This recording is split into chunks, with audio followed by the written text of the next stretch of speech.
अस्सलाम वालेकुम friends, welcome back to my YouTube channel daily tips with Asma. आज के इस वीडियो में हम आपको बताएंगे दानिया नाम के बारे में दिलचस्प और अनोखी मालूमात।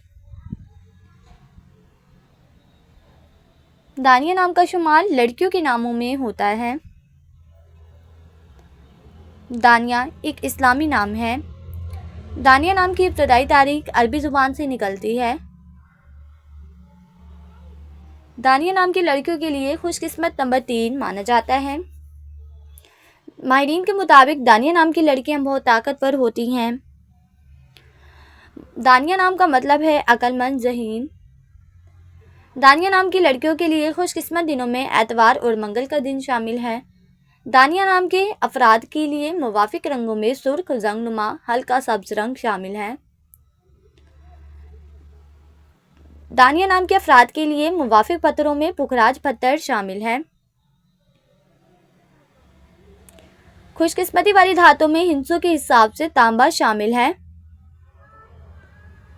फ्रेंड्स, अगर आप अपने नाम का मतलब जानना चाहते हैं तो कमेंट बॉक्स में अपना नाम लिखें। इंशाल्लाह हम आपके नाम की वीडियो ज़रूर बनाएंगे। Thanks for watching. अल्लाह हाफिज़।